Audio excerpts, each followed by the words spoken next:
그렇게 너는 엄마를 부려먹을 생각만 하고 정작 대접은 사돈이 다 받고 있으니까 난 억울해 죽겠다. 나는 평생 너 뒷바라지만 하다가 늙었는데 결혼해서도 애미를 부려먹기만 하는 너한테 질려버렸다. 나 키운 게 그렇게 억울해? 내 배 아파 낳은 내 새끼 키우는 게 왜 억울하겠어? 나는 그냥 엄마니까. 그래서 의지한 거야. 그런데 말이야. 네가 나를 사랑해서 의지했다면 나도 억울하지는 않다. 그런데 이제 보면 너는 엄마로서가 아니라 너 뒷바라지 해주는 사람으로서만 나를 필요로 하는 것 같다. 그럴 리가 없잖아. 남들은 요즘엔 딸 있으면 열 아들 안 부럽다고 하는데 나는 딸 하나가 왜 이렇게 버겁냐? 네가 눈곱만큼만이라도 엄마를 생각했다면 엄마는 끝까지 네가 하란 대로 했을 거야. 근데 엄마는 이제 네 시녀집 그만하련다. 시녀라니, 무슨 말을 그렇게 해?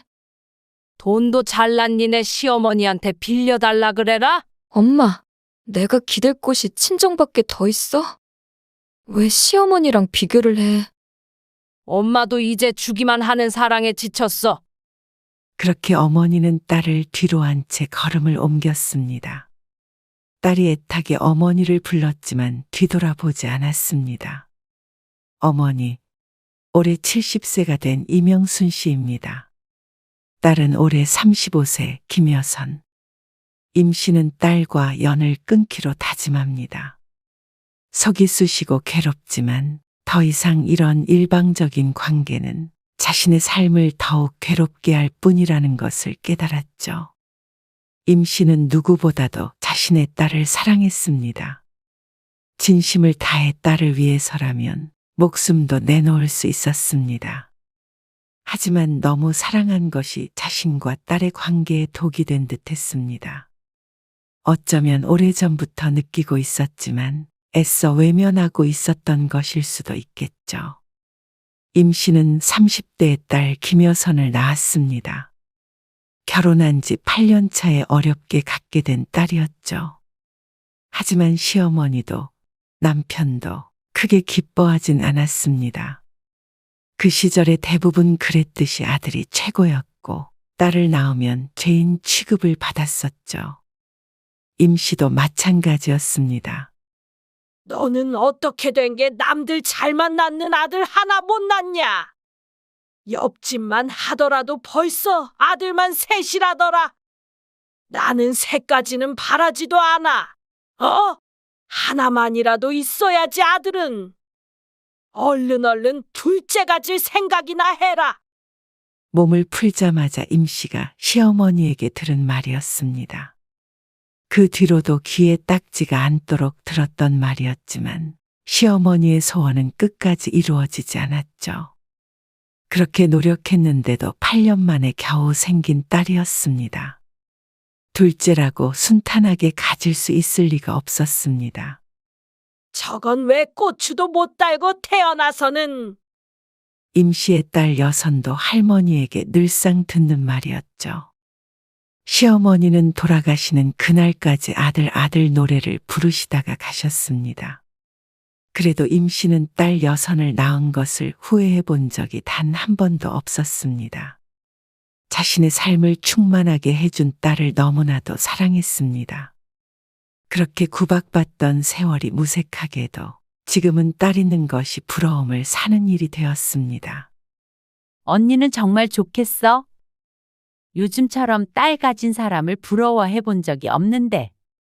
무심한 아들들 보면 정말 후회돼. 딸 하나만 더 낳을걸? 그래도 아들 낳았을 땐 기 좀 펴고 살았을 거 아냐?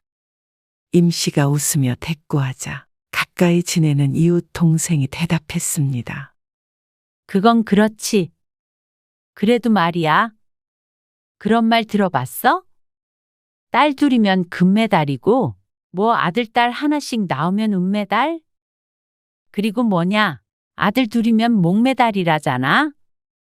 그러면 나는 목메달이네, 목메달. 근데 언니는 반쪽짜리더라도 금메달은 금메달 아니야. 이웃 동생의 우스갯소리에 임 씨는 쓴웃음을 지었습니다.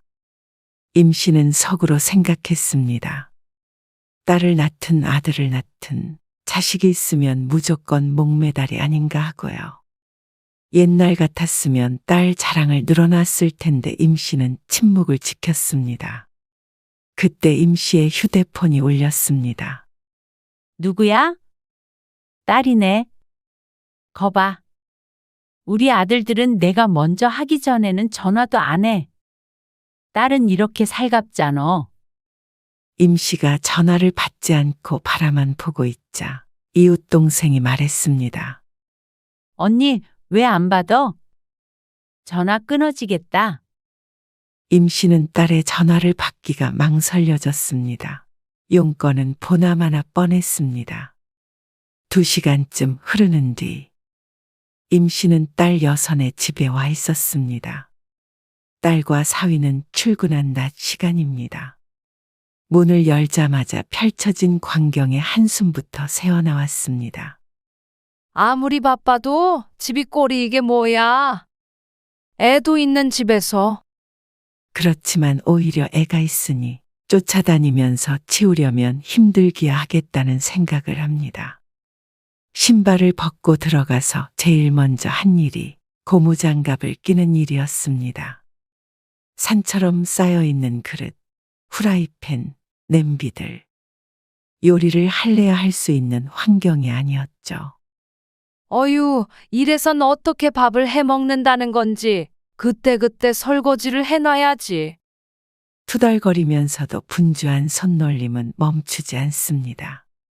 설거지를 끝내니 음식물 쓰레기가 한가득이었습니다.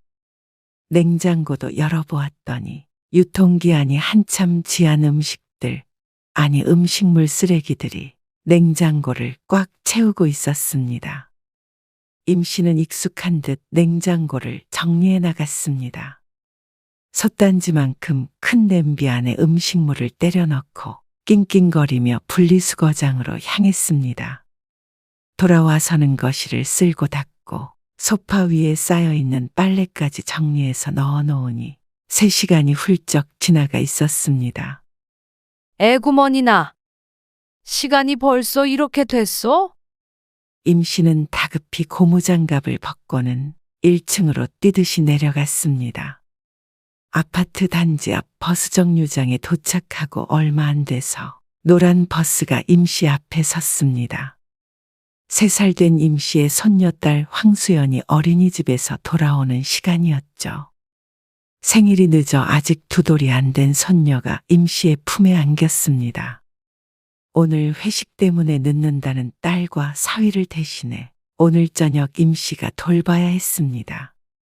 아직 어린 손녀 수연은 하나부터 10까지 돌봄의 손길이 필요했습니다. 밥 해 먹이고 간식도 먹이고 씻기고 재우니 시간이 벌써 9시였습니다. 그리고 아직 하지 못한 화장실 청소까지 하니까 또 1~2시간이 지나 있었습니다. 현관문 여는 소리에 겨우 허리를 펼 수 있었죠. 어머니, 집이 진짜 깨끗하네요. 저희 집 안 같아요. 그러네. 엄마가 매일 와줬으면 좋겠다. 웃으며 사위와 딸이 하는 말에 임 씨도 따라 웃었습니다. 그러다 엄마 골병 나서 죽게. 아무리 바빠도 집 좀 치우고 살아. 알았어. 요즘 좀 바빠서 그랬어. 그래도 엄마 덕분에 살았다. 이제 좀 사람 사는 집 같아. 임 씨도 힘들었지만 뿌듯했습니다. 바쁜 딸을 위해 무엇이라도 할 수 있는 일이 있다는 게 좋았습니다. 시간이 늦어서 이제 가볼게. 고마워, 엄마. 근데 어쩌지? 우리 술을 마셔서 엄마 못 데려다 줄 것 같은데. 됐어. 택시 타고 가면 돼. 회식 가는 거 알고 있었는데? 뭘? 고마워. 엄마 없으면 회사 생활도 못하겠다. 끊어질 듯 아파오는 허리를 두드리며 딸의 집에서 나왔습니다. 칠흑같이 어두운 하늘을 보며 몇 시간 만에 처음으로 한숨 돌렸습니다. 그때 꼬르륵 울리는 소리가 들려왔습니다. 에구, 밥도 안 먹고 청소했네. 이놈의 딸내미가 엄마 밥 먹었느냐고도 안 물어보네. 불만스럽게 얘기하긴 했지만 기분 상한 표정은 아니었습니다. 그래도 오늘은 딸이 늦게 들어와서 대청소를 할 수 있어서 다행이었습니다. 시간이 없을 때는 뭐 하나라도 덜 해놓고 가면 걱정이 앞섰기 때문입니다. 하루 종일 일에 치이고 육아에 치이는 딸이 고생할 것을 생각하면 말이죠. 하지만 넓은 집을 종일 청소하고 돌아오면 다음 날은 내내 끙끙 앓아야 했습니다. 편해진 마음과는 다르게 몸은 굉장히 불편해지는 건 피할 수 없었죠. 그리고 한 달에도 몇 번씩 같은 일을 하다 보니 골병이 들 것 같은 기분이 들었습니다. 그러니 딸의 전화가 무서워질 수밖에요. 그리고 그 주 금요일 되자 다시 딸에게 전화가 왔습니다. 엄마, 오늘 고추장 불고기 좀 해다 줄 수 있어? 오랜만에 그게 먹고 싶네. 고추장 불고기? 어쩌지? 오늘은 엄마 약속 있는데 그래? 오늘 꼭 먹고 싶은데. 진작 말하지. 선약이 있는데 어떡해. 요즘 마트에도 많이 팔어. 오늘만 사 먹어. 마트에서 파는 거랑 비교가 돼? 엄마가 해준 게 먹고 싶어서 그렇지.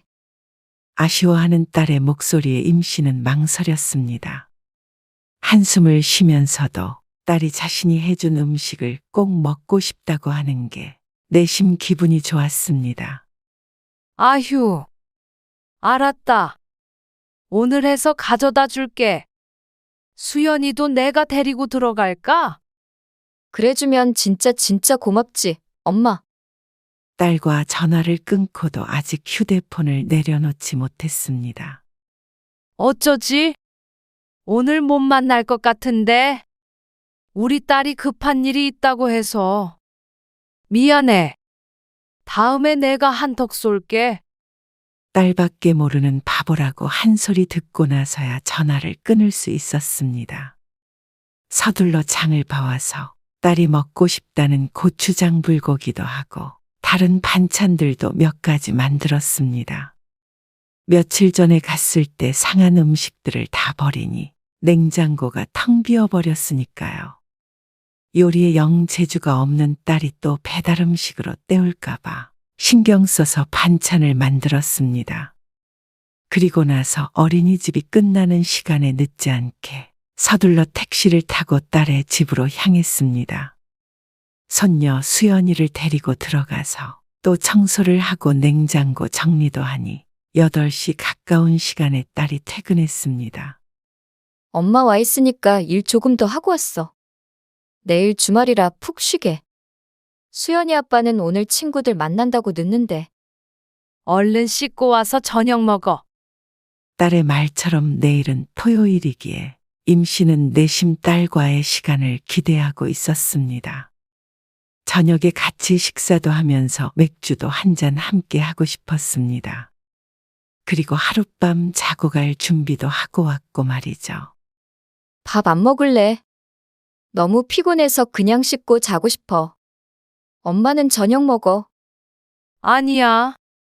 그럼 얼른 쉬어라. 엄마는 가볼게. 알았어. 근데 나 오늘은 못 데려다 줄 것 같은데 오늘만 버스 타고 가면 안 될까? 임씨는 섭섭한 마음을 애써 감췄습니다. 여벌의 옷이 들어있는 가방을 가슴에 끌어안고 현관을 나섰습니다. 왜인지 모르게 쫓겨난 듯한 모양새였습니다. 버스에 오르면서도 서운한 마음이 가시질 않았습니다. 빈말이라도 자고 가라는 말, 아니면 같이 저녁이라도 먹자는 말을 할 줄 알았으니 말이죠. 그리고 꼭 오늘 먹어야 한다고 해서 급하게 해온 고추장 불고기는 아직도 냉장고 안에 들어 있었습니다. 이럴 거면 왜 굳이 오늘 먹겠다고 난리를 친 거야. 약속도 괜히 취소했네. 그리고 다음 날이 되었을 때 딸에게 전화를 걸어보았습니다. 어제 고추장 불고기 못 먹었잖아. 오늘 먹었어? 아, 그거? 먹었지. 맛있었어. 그래? 간이 좀 짜게 된 것 같아서 걱정했는데. 간? 안 쪘어. 역시 우리 엄마 솜씨 안 죽었더라고. 다행이네. 오늘은 뭐 해? 수연이 데리고 어디 안 가? 오늘 시댁 식구들이랑 놀러 가. 안 그래도 오늘 아침 일찍 시부모님 오셨어. 그래서 어제 자고 가란 소리도 안 했구나 하고 속으로 생각했습니다. 넌 주말마다 시댁 식구들이랑만 놀러 가더라. 임씨가 투덜거리자 딸이 대답했습니다. 엄마는 친구들이랑 잘 다니잖아. 그리고 나라고 뭐 그러고 싶겠어? 나도 주말엔 쉬고 싶지. 그래도 시어머니가 가자고 그러시는데 어떡해? 어쩔 수 없이 가는 거야. 임씨는 혀를 차면서도 한편으론 부러운 마음도 들었습니다. 딸하고는 여행을 가본 적이 언젠지 까마득했으니 말이죠. 다음엔 엄마랑도 같이 갈게. 서운해하지 마. 그래, 알았다.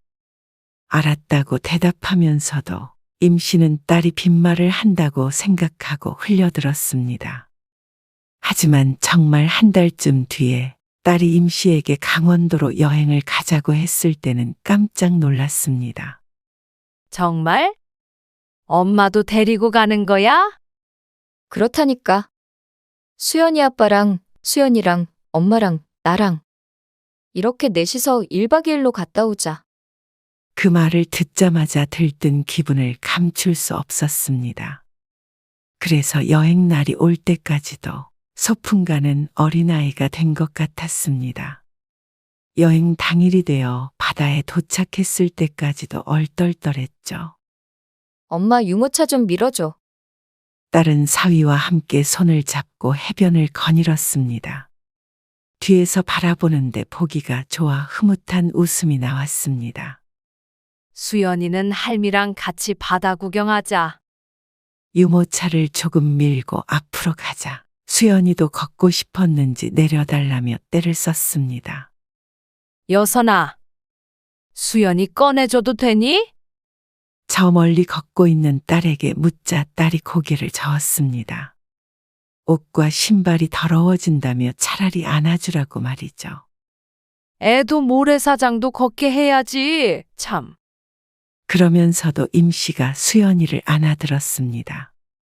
두 돌이 안 됐다지만 갓난아기가 아니기에 묵직했습니다. 그게 5분이 지나고 10분이 지나자 팔이 저려왔습니다. 유모차에 다시 내려놓으려니 타지 않겠다며 발버둥치는 손녀를 어찌하질 못했습니다. 그래서 딸이 해변 산책을 마칠 때까지 수연을 임씨가 안고 있어야 했고 짐이 실려있는 유모차를 두고 멀리 가지 못하기 때문에 그 근처만 서성거려야 했습니다. 엄마, 배고프지 않아? 해산물 좀 먹을까? 바다 구경 다 못했는데. 아쉬워하는 임씨애가 딸이 말했습니다. 여태 안 하고 뭐 했어? 여기가 다 바다인데. 그냥 서 있으면 바다 구경 아니야? 농담으로 들었는지 딸과 사위가 유모차를 밀며 식당으로 향했습니다. 뒤에 남겨진 임씨는 손녀를 고쳐 안고 딸을 쫓아갔습니다. 식당에 들어가서 의자에 수연을 내려놓자마자 팔이 떨어져 나갈 것 같았습니다. 아이고, 이제 다 컸네, 수연이. 나는 애기 먼저 먹일 테니까. 엄마랑 수연이 아빠 먼저 먹어. 딸은 수연이에게 밥을 먹이느라 제대로 먹지도 못했습니다. 이리 줘. 너도 먹어야지. 수연이는 엄마가 먹일게. 아니야. 그러면 엄마는 먹지도 못해. 뭘 먹이면서 나도 먹으면 되지. 이리 줘. 딸이 머뭇거리며 아이 밥을 넘겨주었습니다. 딸의 말대로 임씨는 제대로 식사하지 못했습니다. 한시라도 눈을 떼면 난장판을 피워놓는 손녀 때문에 말이죠. 그렇게 밥도 먹는 둥 마는 둥 나왔습니다. 애를 어떻게 계속 안고 다녀? 이따가 숙소에 들어가서 씻기면 되지. 걸어 다니라고 내려줘. 알았어. 그제서야 딸이 수연을 내려놓는 것을 허락했습니다. 그래서 임 씨는 느긋하게 바닷가 좀 걸어보나 했지만 이리저리 튀어나가는 손녀를 쫓아가는 것 또한 임 씨 몫이었습니다. 조금 지나자 해가 져 다 같이 숙소로 들어갔는데 임 씨는 녹초가 되어 있었습니다. 뭘 구경했는지도 모르겠고 손녀딸 뒷공무니 밖에 쫓아다닌 기억이 없었습니다. 오늘 진짜 좋았어.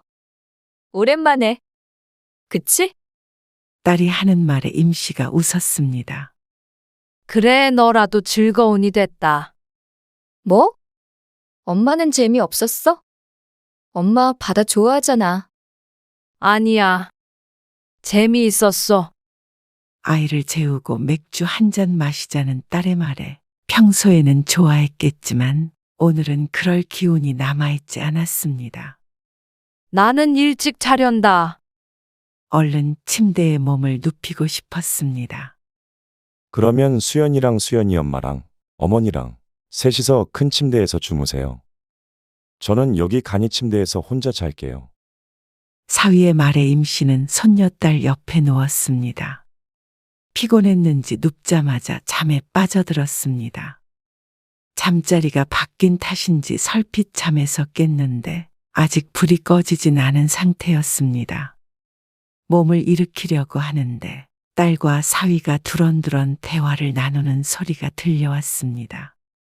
둘이 오붓하게 마시게 그냥 자자하고 이불을 고쳐 덮었습니다. 이번 명절에는 용돈 어떻게 드리지? 그러게. 다음 달 우리 엄마 생신이고 돈 나갈 일이 너무 많네. 그러면 우리 엄마는 10만 원만 드리자. 딸의 목소리에 임 씨가 귀를 기울였습니다. 그러자 사위가 대답하는 목소리도 들렸습니다. 그래도 어떻게 그래. 똑같이 드려야지. 그렇다고 어머니도 10만 원 드릴 순 없잖아. 어머니 성격에 가만히 계시겠어? 우리 엄마한테는 내가 시댁에도 10만 원만 드렸다고 말할게. 나중에 아시면 서운해하시지 않을까? 말 안 하면 엄마가 어떻게 알아? 그리고 안다고 하더라도 우리 엄마는 그런 걸로 안 서운해해. 돈 쓸 일도 별로 없고. 걱정 마. 끝까지 못 들은 척 눈을 감고 있었지만 임 씨는 너무 속이 상했습니다. 딸이 자신보다 시집을 더 신경 쓴다는 걸 알고는 있었지만 직접 들으니 기분이 남달랐습니다. 임 씨도 시집살이를 해본 사람으로서 딸의 심정은 이해가 갔습니다. 시댁이란 늘 더 어렵고 항상 신경을 써도 좋은 소리 한번 듣는 게 힘든 것이었죠. 조금 있자 딸이 자리를 치우고 일어나 잠자리에 들었습니다. 불이 완전히 꺼지고 딸과 사위의 숨소리가 잦아들 때까지도 임 씨는 다시 잠들지 못했습니다. 손녀가 뒤척이는 바람에 침대 끝까지 밀려난 임 씨는 몸을 일으켜 소파로 향했습니다. 소파에 웅크리고 누워있으니 지금 이게 뭐하고 있는 건가 싶었습니다. 자신이 너무 초라하게 느껴졌습니다. 딸에게 자신은 시어머니 다음, 남편 다음, 손녀 다음, 그 다음, 다음. 모든 일이 끝난 뒤에야 한번 뒤돌아보는 존재였습니다. 언제나 뒷전이었죠. 한때는 자신이 딸을 뒤에서 지켜준다고 생각해왔는데 어쩌면 그것이 아닐 수도 있다는 생각이 들었습니다. 10만 원이라는 금액이 중요한 것이 결코 아니었습니다. 하지만 딸에게 자신이 어떤 존재인지 엿본 것 같은 기분이었습니다. 엄마니까, 딸이 가장 편하게 의지할 수 있는 존재니까. 애써 임 씨는 스스로를 달랬지만 여행을 끝마치고 집으로 돌아와서도 심란한 기분을 지워낼 수가 없었습니다. 엄마, 오늘 못 와줘. 회사 늦게 끝날 것 같은데. 어쩌니? 엄마 친구랑 나와 있어서 못 갈 것 같은데. 친구, 누구? 양해 좀 구하고 오면 안 될까? 지방에서 올라온 친구라 힘들 것 같아. 수연이 아빠도 늦는데? 오늘 약속 있다고 해서 알겠어. 끊을게. 서운한 투로 대답하며 전화를 끊는 딸. 임 씨는 집에 있었습니다. 요 며칠 딸이 와달라고 부탁해도 안 간 것이 몇 번 되었습니다. 딸이 서운해하는 것을 알지만 임 씨는 당분간 딸을 보지 않기로 했습니다. 딸이 필요할 때 자신을 찾으면 언제 어디에 있든 달려갔었는데 그래서인지 딸은 자신을 어머니가 아닌 공짜로 부릴 수 있는 일꾼쯤으로 생각하는 것인가 하는 생각이 들기도 했죠. 물론 그게 아니겠지만 임 씨는 딸과 조금 떨어져서 보낼 시간이 필요했습니다. 그렇게 몇 주가 지나자 딸이 왜 그러냐며 무슨 일 있느냐고 물었지만 임 씨는 몸이 아픈 핑계, 친구 핑계 등을 대며 가지 않았습니다. 딸도 위화감을 느꼈는지 요즘 들어서는 점차 전화하는 횟수가 줄어들기 시작했습니다.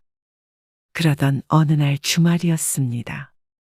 엄마, 미안한데 지금 좀 와줄 수 없을까? 왜 그래? 울먹이는 딸의 목소리에 임 씨가 다급하게 물었습니다. 만나서 얘기할게. 엄마 오기 힘들면 내가 갈까? 아니야. 엄마가 갈게. 임 씨는 대답을 하기도 전에 가방을 메고 있었죠. 금방 갈 테니까 있어. 무슨 일 있는 거 아니지? 아니야. 딸의 젖은 목소리가 귀에서 맴돌았고 임 씨는 나가자마자 택시를 잡아타고 딸에게 향했습니다. 기사님, 빨리 좀 가주세요. 우리 딸이 무슨 일이 있나 봐요. 그래요? 최대한 서두를게요. 임 씨는 초조하게 발을 동동 굴렀습니다. 아파트 단지에 내려서도 빠른 걸음으로 딸의 집을 찾았죠. 문을 두드리니 딸이 빨개진 눈을 하고 나왔습니다. 너 무슨 일이길래 그래? 들어와서 얘기해. 딸과 마주 앉자 딸이 말했습니다. 사실 수연이 아빠가 친구 따라서 무슨 투자인가 뭔가인가 했나 봐. 근데 그게 잘못됐다나 봐. 뭐야? 무슨 투자? 나도 자세한 건 몰라. 미쳐버릴 것 같아. 그거 이번에 전세금 올려줄 돈이었단 말이야. 황서방은 뭐라는데? 미안하다고 싹싹 빌지. 근데 빌면 뭐해? 빈다고 돈이 다시 돌아오는 것도 아니고. 그래서 없는 거야? 수연이랑 황서방이랑 잠깐 수연이 데리고 나갔어. 어떻게 한다니 그래서? 전세금은 어떻게 해? 딸이 고개를 떨구었습니다. 답답함에 임 씨가 말했습니다. 일단 대출 좀 받으면 되잖아. 알아봤는데 그만큼 안 나와. 전세금을 엄청 올려달라 그래서 어쩌면 쫓겨날 수도 있을 것 같아. 세 식구가 살기에 넓은 집이었기 때문에 조금 작은 집으로 옮긴다고 하더라도 그리 나쁜 상황은 아니라고 생각했습니다. 하지만 딸은 생각이 조금 다른 듯 했습니다. 그래서 엄마가 좀 도와줘. 엄마가 돈이 어디 있어? 엄마 적금 든 거 있잖아. 잠깐만 빌려줘. 노후 자금으로 모아둔 돈이었습니다. 그리 큰 금액은 아니었지만 그 돈이 없다면 이제 일을 하지 않는 임 씨가 살아갈 방법이 막막했죠. 적금을 깨란 말이냐? 금방 쓰고 돌려주면 어떻게 안 되나. 당장 없는 돈이 조금 있다고 생길 리는 없었습니다. 하지만 눈물바람인 딸을 외면할 수는 없었죠. 일단 그 돈 당장 준다고는 못하겠지만 한번 알아는 보마. 너도 집 이사 가는 것까지도 생각은 하고 있어. 그래야 막막하지 않지. 알았어. 그때 현관문 비밀번호 누르는 소리가 났습니다. 수연이 왔나 보네. 임 씨가 자리에서 일어나 현관으로 향하자 안사돈이 들어왔습니다. 어머, 사돈 와 계신 줄 모르고. 아, 어서 오세요. 서로 당황해서 인사를 하고 있는데 딸은 더 당황스러워 보였습니다. 어머니, 연락도 없이 무슨 일이세요? 내 아들 집에 연락하고 오니? 새삼스럽게. 사돈이 소파에 앉자 딸이 안절부절했습니다. 차라도 드릴까요? 그래. 시원한 걸로 한 잔 줘라. 딸에게 물 한 컵 받아본 적도 없는 임씨가 속으로 흥 콧방귀를 꼈습니다. 사돈도 여기 와서 차 한 잔 드세요. 안사돈이 임씨에게 말했지만 불편한 자리에 앉아서 차를 마시기도 힘들었습니다. 딸이 너무 분주히 주변을 치우며 다녔으니 말이죠. 여선아, 너 좀 앉아. 시어머니 오셨는데. 그래서 임씨가 딸을 거실에 앉히고는 딸 대신 움직였습니다. 한동안 임씨가 오질 않자 지저분해진 집을 하나 둘 정리하기 시작했습니다. 무슨 청소를 하세요? 자식 집인데 이런 걸로 흉 안 봐요. 그러면서도 우아하게 앉아서 차만 마시는 사돈. 화장실까지 들어가서 휴지통을 비우고 있는데 상황이 참 이상했습니다. 분명 사람들은 딸이 있으면 좋다고 그랬는데 이게 그 좋은 상황인가 싶기도 하고 말이죠. 그래도 이미 시작했으니 끝을 볼 수밖에 없었죠. 대충 청소를 마치고 나오자 앞섭이 흠뻑 젖어 있었습니다. 옷을 털며 나온 임씨가 딸을 돌아봤습니다. 옷을 좀 갈아입었으면 하는 마음에 입을 때려니까 딸이 눈치를 줍니다. 계속 눈짓으로 현관을 가리키는 것이 집에 가보라는 것 같았습니다. 기가 막혔습니다. 돈 달라고 오라 그럴 땐 언제고 시어머니 오니까 땀 흘려 청소해준 엄마는 쫓아내려고 하다니요. 시엄마가 무슨 임금이라도 되는지 옆에서 시종일관 안절부절 못하는 딸. 조금 있으면 입가에 묻은 물마저 손으로 닦아줄 듯 보였습니다. 그래, 가자. 임씨가 짐을 챙기려 하자 사돈이 말을 걸었습니다. 아, 참. 지난번에 주셨던 불고기 잘 먹었어요. 역시 사돈 음식 솜씨가 너무 좋아요. 다른 반찬들도 잘 먹었어요. 네? 불고기요? 임씨가 되묻자 오히려 사돈이 놀라 물었습니다. 지난번에 저 먹으라고 고추장 불고기 해주셨잖아요. 여선아, 아니야? 아, 네. 엄마 지난번에 고추장 불고기 말이야. 약속도 취소하고 달려가서 불고기를 줬던 날이 떠올랐습니다. 그 모든 것들이 딸의 뱃속이 아닌 사돈의 뱃속으로 들어간 듯 했습니다. 아, 그거요. 제가 잠깐 깜빡했어요. 입에는 좀 맞으셨어요? 그럼요. 종종 여선이가 사돈이 해주셨다고 가지고 오는데 그때마다 정말 맛있게 먹고 있어요. 저까지 챙겨주셔서 감사해요. 딸을 위해 정성을 다했던 음식이 늘 엉뚱한 목적지로 향했던 것을 몰랐습니다. 딸 가진 게 죄라고 딸의 말에 대충 맞장구 친 임씨가 집을 나왔습니다. 엘리베이터를 타고 내려왔는데 딸이 계단을 통해서 1층까지 쫓아내려왔습니다. 엄마, 미안. 너 왜 엄마한테 나가라고 눈치 줘? 나는 거기 있으면 안 되니? 시엄마 오면 나는 나가야 하는 거야? 그게 아니잖아. 말도 없이 온 시엄마한테 나가라고 해야지. 왜 엄마를 쫓아내? 무슨 내가 엄마를 쫓아내. 엄마 갈 때 됐으니까 그런 거지. 그리고 엄마는 엄마잖아. 나 좀 이해해줘. 엄마가 뭘 이해해야 하는데?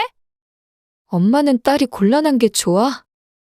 딸이 임씨의 팔을 잡아 흔들었습니다.